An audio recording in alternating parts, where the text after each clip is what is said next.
Okay, so this week is Parshas Lech Lecha, and there is just so much to talk about in this week's Parsha that I'm having a hard time choosing which parts to talk about. But what I found the most fascinating of all is those first words of the Parsha, Lech Lecha, which is really like probably the most important words that were ever said to humanity in a way. Lech Lecha, which means go. But it's not just go. Lech Lecha means go from yourself, really. Like lech means to go. Lecha means to yourself. So go to yourself? Like what are we telling? What's going on here? Of course, these are the words that God spoke to Abraham, and he's telling him, leave your land, leave your home, leave your birthplace, leave your father's land, and go to the land that I will show you. And the words that he says to him is the starting words of this week's portion, which is Lech Lecha. Go to yourself. So usually you say to somebody, go, you would say lech. But lech lecha means go unto yourself. And from these words, we really understand what the whole theme of this week's Parsha is, which is leave something that you're very comfortable with and go to the land that God wants you to be in. So leave and go to find a bigger part, a stronger, a deeper part of yourself. Lech Lecha, go to yourself, meaning go, leave all these externalities, and you will really find this deeper part of yourself. And Avram was actually 75 years old when he got this commandment to leave. He had already started knowing about God. I mean, the Midrash talks about how when he was a 3-year-old child, he looked up and he said, there must be a master over this place, it's impossible. And that was how he got to understand that there was a God in this world. And he, at this point in his life, when he was 75 years old, it says he left Haran with a lot of people. It says, Nefesh asher asu b'Haran, the souls that they made in Haran, meaning him and his wife Sarah would teach, they would convert the people to monotheism. So they've been teaching about monotheism, about belief in one God, about the kindness in life, morality, all these ideas for already several years. Many, many years. And yet God is telling him, I want you to go even more now. Now I want you to go as my emissary, as an emissary of God, and you are going to have even more power with this commandment to accomplish tremendous things. And we see he does leave, and he leaves Haran, he goes to the land of Canaan, to the land of Israel, and immediately as soon as he gets there, what meets him? There's this famine in the land. And he has to leave the land that God just told him to go to. And he descends to the land of Egypt because that's where there wasn't a famine. And that's when his wife is abducted into the house of Paro because she was so beautiful and he wants to marry her. And this is a whole story that happens there.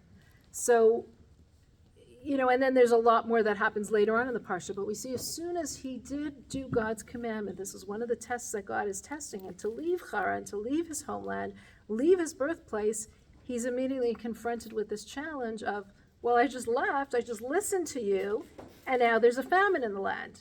But it was going down to Egypt that actually made him even into a greater person. It says he left Egypt b'rechush gadol, with a lot of material wealth and spiritual wealth. So it was the leaving that actually enabled him to have even more power, be more well known by the people, and as a result of that, have an even greater effect on the people who he was trying to teach about this monotheism and start this whole revolution then in the world. So this command, Lech Lecha, leave unto yourself, is really a command that teaches us that we can go outside of our little boxes to find a greater part of ourselves.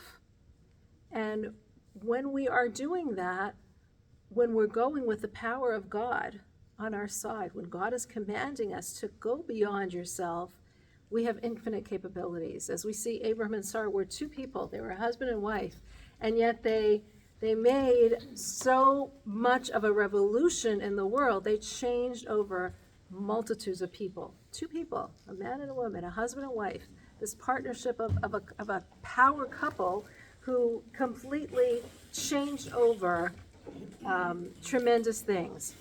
So Lech Lecha is the command that teaches us, number one, don't be intimidated by the world. And that world that you shouldn't be intimidated might be the outside world, outside expectations, social mores, social people around you, thoughts and ideas that are supposed to be normal and commonplace. Don't be intimidated by that. But it's even more than that. Don't be intimidated by your own self, by the own boxes that you create for yourself. I'm such and such a person. I can't do ... And we all do that. We all put ourselves in these little boxes. I'm a person that does ... but I don't do ... Don't be intimidated by others. Don't be intimidated by yourself. And once we partner with God, because it's God saying, Lech Lecha, once we partner with God, our potential is unlimited. What we can achieve is unlimited, because we're no longer this finite being that has finite abilities, but we're connecting ourselves with something infinite. And once we do that, the possibilities are endless. And, however, even when we see a regression, like he had this regression, he goes to Canaan and immediately there's a famine in the land, even those regressions are ultimately going to be their detours that are going to cause the greatest turnaround that we see. He left Mitzrayim and he was able to have an even greater influence on the world with the amount of money that he had, with the reputation that he had. He was able to have an even more greater effect on the world. So that's really the lesson of this week's Torah portion.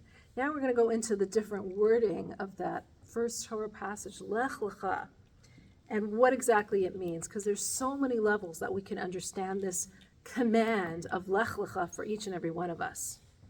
So first of all, it says, Lech Lecha, go. Mi Lech Lecha me artzecha, from your land. Mi moladetecha, from your birthplace. Ubi beis avicha, and from your father's house. Go to the land that I will show you. El ha'aretz asher areka. There's like this cute song that says El ha'aretz asher areka, right? Any of you know that? Go to the land that I will show you, which is the land of Israel. So this is the command that was given to Abraham. This is also the command that was given to each and every one of you sitting here, that your soul was given before you were born. Before you were born, your soul was given this command. Go.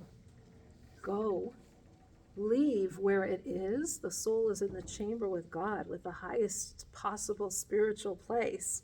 And God is commanding that soul, go, Lech Lecha, leave, go to find yourself, me artzecha. The word artzecha actually has in it the word ratzon, which means desire. This is the place of God's desire, the highest place. In Kabbalah, it's referred to as Keter. For those of you familiar with the Sfirot, it's the highest place, the place of actually God's desire. Leave this place, this high abode, me artzecha, mimoladetecha, from your birthplace. In Kabbalah, the father is called Chachma, and this is considered the cognitive abilities. And this is, again, a very high place of in God's sphere. Mi moladetecha, from your mi beis avicha, from your father's house. This is Kabbalistically referred to in the Kesser of the sphere of Bina, which is also a very high sphere, which is the more feminine, and that's why it's considered a house. It takes that seed of wisdom and then it brings it down into all different levels. So this is all very high Kabbalistic places in the heavens, in the high spheres, of very close, where the soul is so close to God. Go from this highest place, El Haaretz, to the land that I will show you. And the land here is talking about this physical world. Go from this high spiritual place in the seat of where God is to the desire of God, the wisdom and the understanding of God. Go from that high place to the land that I will show you, to this physical world, to this physical lowly world. That's what our soul was commanded to go. And it is going from that high place that we do Lech Lecha, that we find ourselves. And you're going to say, what? Like, what do you mean? How are we going to find ourselves? We're in the highest spiritual place. How is this where we'll find ourselves? And this is where it says, El Ha'art Asher Areka, go to the land that I will show you. And this I is, of course, talking about God. God in his essential form, because we're not defining God by any of his names, but he's saying, I, go to the land that I will show you. Meaning, God is saying, this way, when you leave that highest spiritual light and you descend to this low physical world, that is where you will actually accomplish the greatest things possible by connecting to me here in this lowest world. And that's the journey of the soul that each and every one of us has, the journey of the soul that we're here because of it. This is the command that God gives our soul. And it's here in this physical world that God wants a relationship with us. God did not want a relationship with the angels in the higher spheres, but with us here in the physical world. And that's why every time that we do a mitzvah here in this world, a commandment here in this world, we are connecting to God in the most infinite way, more than we were ever capable in the highest spheres. Here is where God says, this is my garden. This is where I want you to do the mitzvah. This is where I want to connect to you. This is where my essence could be found. And then, okay, so we're here, great, we're doing it all, right? And then we're given again the commandment. When we're here in our physical bodies, we're given again this commandment. Now, you're here in this physical world, here's the commandment to you. Lech Lecha, go out to yourself. Now, you went from above all the way down, and now I'm telling you, go from this physical world down below here, and go all the way up. And how do we do that? Lech Lecha, go, in the opposite direction. Me Artzacha, from your land, and we said Artzacha, we said this means, it's the word Ratzon, which means will. Go from your will, transcend your animalistic desires, because we're here in this physical world, we're a soul, but we're also an animalistic self. We have those things that we want, those temptations that we want, those desires that are not necessarily healthy for us. Go away from those. Mi moladetecha, from your birthplace. And here we're talking about, even, we said before, it refers to intellect, even transcend your intellectual and emotional desires. Because sometimes we justify things on an intellectual or an emotional level. Transcend that. Umi beis avicha, and from your father's house, even those behaviors that you acquire due to a faulty education or due to faulty environments, your father's house, the things that are surrounding you, the house that surrounds you, the education that surrounds you, the environment that surrounds you. Leave it all. So leave it all. Leave those things that are constraining you, those desires that you have that are not good, the intellectual and emotional habits that are not good, and leave even this environment that is holding you back, that is a defective environment, your friends, your environment that's holding you back, El Ha'aretz Asher Areka, to this holy place, to a place of holiness. Now, what this is saying to us is, so often we are given a situation where we have a problem, and most of us, I don't know about you, but most of us solve our problems in exactly the same way. You know, we take the same dance to our relationships, the same dance to our issues or problems. The things that I always do, I'm going to repeat and do. It's like Einstein says, you know, it doesn't make sense to keep repeating the things that you did that didn't work, right? But yet we do it, right? We keep repeat. What's that quote? Insanity is what? So, yeah, it's going to be, exactly. We think we're going to do it over and over again and there'll be a change, but the same results occur. And yet we do that. We tackle the same problems, and we are bound by our intellect, our emotions, our desires, our temperament, our environment. The way that we've always done something, we're going to continue doing it. And if we really want to see change in ourselves, if we really want to see a change and a productive success to what we're tackling, then we have to stop. We have to Lech Lecha, go out of all those things that you've been doing, those natural things, that little box that you created for yourself. Change that around and realize that you're not limited by any of that, because that's not your real self. And when you partner with God in doing so, you can achieve the greatest, limitless results. Now, interestingly, we say, Lech Lecha me'artzecha, go out from this land, and then go el ha'aretz asher areka. Leave this land and go to the land. And we have this word land in both situations. Leave the land and go to the land. And let's talk about land for a moment. What is land? Land is something that we walk on, right? We step on it. We trample on it. So in this way, land refers to a state of loneliness, being low. And we might think, that really the key is this lowliness. The key is not being haughty, not being arrogant, feeling this lowliness in ourselves. But that's not always true. Resilience doesn't mean just doing what needs to be done. Resilience means trying to understand what God wants of you. Saying yes is not always being nice.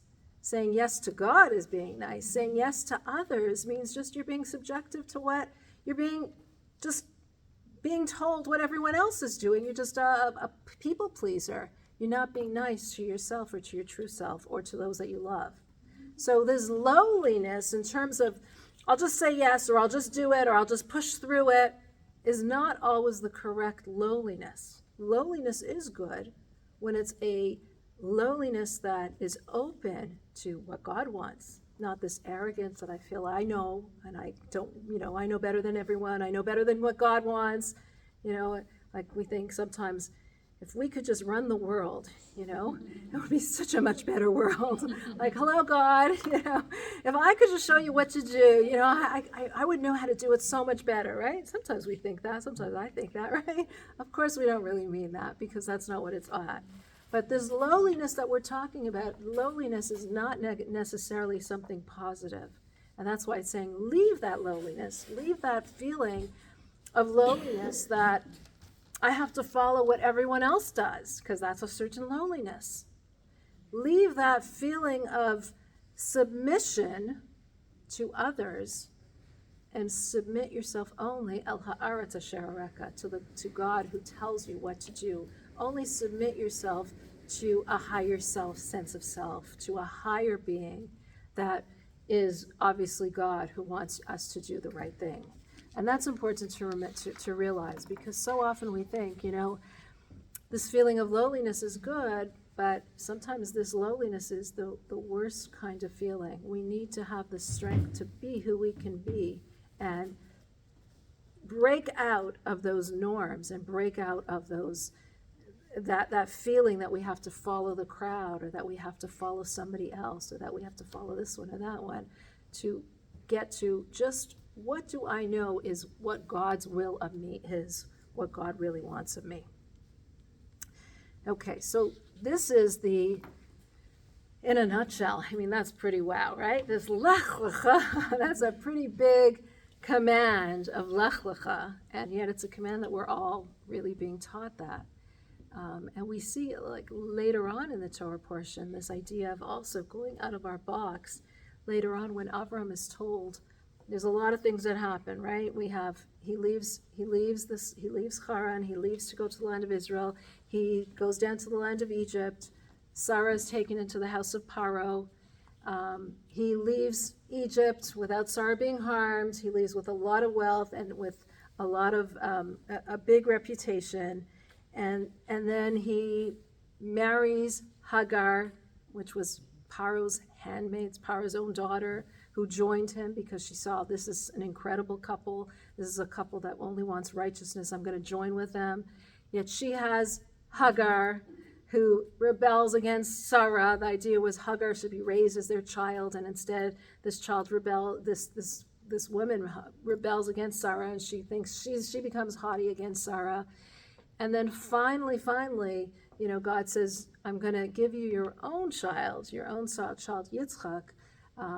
But before God promises him Yitzchak, God says, come out of your tent. And he says, come out of your tent and look at the stars of the heavens. That's how big that's how many your children, your offspring is going to be. And again, this idea of why did God take him out of his tent and tell him, come out of your tent and look to the heavens? He could have looked from inside the tent, outside as well. Why come out of the tent? But God was really saying to him, come out of your little box that you created for yourself. This is a theme in this parsha. Come out of the little box that you created. To realize that when you partner with God, your capabilities are infinite. Because Abraham really had looked up to the stars and saw, according to astrology, he could not have any children. According physically, him and Sarah would not have any children. And God says, you're not limited by nature. You're not limited by the natural order. You're not limited by any boxes. Lech Lecha, you're going out of yourself. You're going out to something far greater than yourself. Because when you partner with God, you are not limited by what appears to be limitations, what appears to be boundaries. Even nature, even the natural order doesn't limit you. You can achieve so much more. You can be so much more.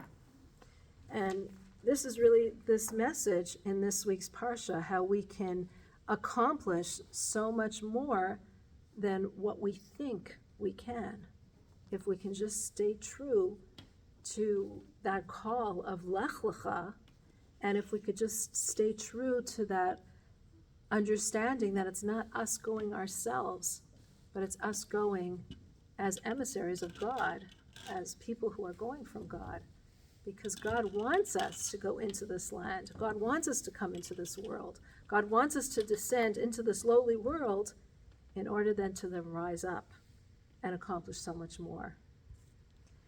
And we're going to do I'd like to talk a little about how we can each do this in our own lives.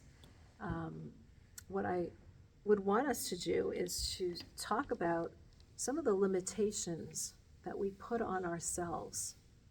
What are the limitations? What are those boxes that you put on yourself? And we can divide those boxes into inclinations, personality inclinations, temperaments. That's one category. What are your temperaments? What are your inclinations? What are your emotional tendencies, your temperaments, your behaviors that you limit yourself to? And this could be saying to yourself something like, I am a person that is so, fill in the blank, shy, impulsive, incapable, whatever it is that you put, whatever box that you put in around yourself. So that's one box. Another box that you can draw, and you can draw this on your paper, and that's a box of temperament, the emotional boxes that you put on yourself.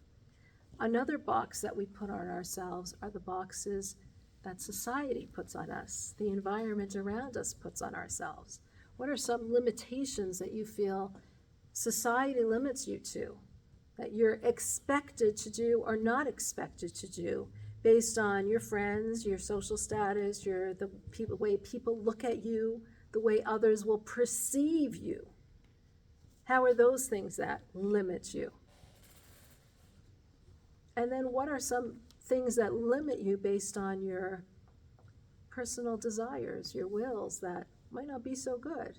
Sometimes I really want that chocolate and I really shouldn't have that, What are some things that some of those evil things that are tempting you? What are some of your temptations that stop you from achieving your goals?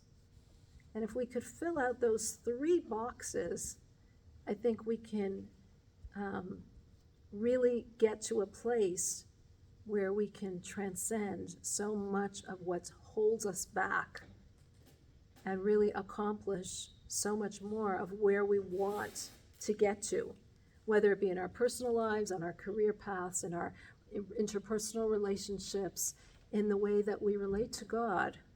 I think this is a way that we can go, El Ha'aretz Asher Areka, to the land that we really want to go to.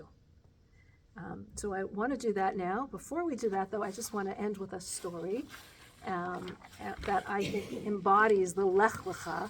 And this is a story that happened to my father many, many years ago. My father was, it's a famous story, you might have heard it. My father was asked to go from Toronto, where we lived, to Buffalo, New York, which is a place where he was asked to give a lecture for a group of people that were there at this conference. And he wasn't sure if he should actually attend this conference because it was a place where there was Jews and non-Jews, and he wasn't sure if this was a place that he should, as a rabbi, should be attending.